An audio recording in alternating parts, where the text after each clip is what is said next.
Good morning. Today is April 7, the 29th day of Italy on lockdown. My name is Umberto Mucci. This is with ItaliaNews, a daily video broadcast from Rome, telling you about Italy on lockdown, what's happening in this country and what could happen in the United States, who are about 11 days behind the Italian schedule in this coronavirus crisis. Now let's talk about the numbers. Yesterday, the number of positive cases that we know of were 93,187.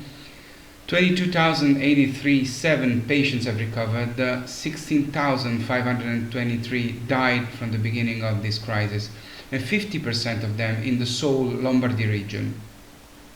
The growth of the rate of new positive cases keeps going down. Also, for the third day, the number of admissions in intensive care units is decreasing, and this is a good thing.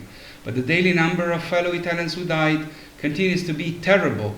And yesterday, we lost another 636 Italians, and this is a number which is higher than the day before.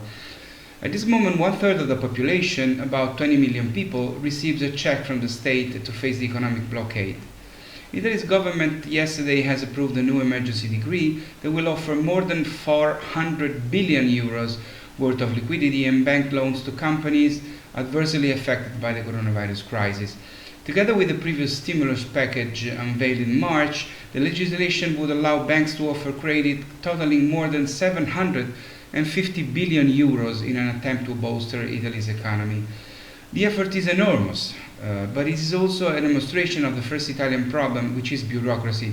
The decree that contains these measures is 87 pages long. 87. A lot of people in Italy, and I am among them, think that this crisis should not be wasted in revolutionizing several old things and habits, and the first one is exactly bureaucracy. The decree will allow schools to buy tablets and personal computers in order to better organize distance learning. Beneficiaries will be the less well-off students. 20% of students in the south and 10% of students nationwide do not have a personal computer or tablet at their disposal, and in 1/3 of Italian homes there is no personal computers at all. In addition, given the emergency situation, the translation to the following year is granted for all students, but the grade will evaluate the commitment in the lessons of these months of distance learning. The exams that in the Italian system are scheduled at the end of middle school and high school will be lighter, but will be held. It is ready, the first developed test and produced test in Italy to verify who has developed the antibodies and can have the immunity patient license. It costs less than 5 euros. A blood sample is enough. The answer is in an hour. It will be possible to take 500,000 samples a day, and it can start in 2 weeks. Remember, the presence of antibodies allows us to consider people immune, but does not exclude, with current knowledge, the potential infectivity, which can only be ascertained with 2 nasal swabs. Therefore, the idea could be to avoid a second final swab in those subjects in which a negativity was found in the first one, together with a high presence of antibodies. The system will soon be submitted to the Food and Drug Administration in the United States for approval through a simplified procedure typical of emergency situations. Italian pensioners aged 75 and over, who usually collect their payments from post offices in cash, can ask police officers to pick up their money for them and deliver them to their home.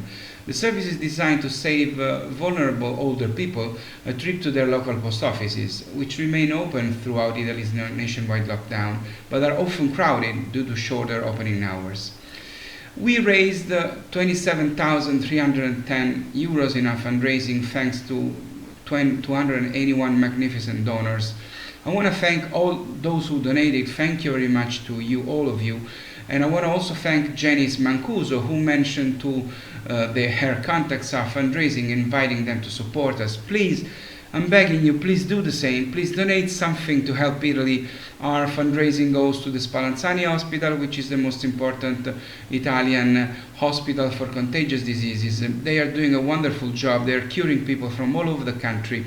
They are researching to have a vaccine in Italy for coronavirus to use all over the world. But please, they need your money. We need your money. and money will go straight to the hospital. So please donate, please share this video, share the fundraising link which is in the description of this video. I'm begging you, please don't stop donating. We need your money. Thank you very much. Don't give up on us. Please stay safe. I'll see you tomorrow. Ciao from Rome.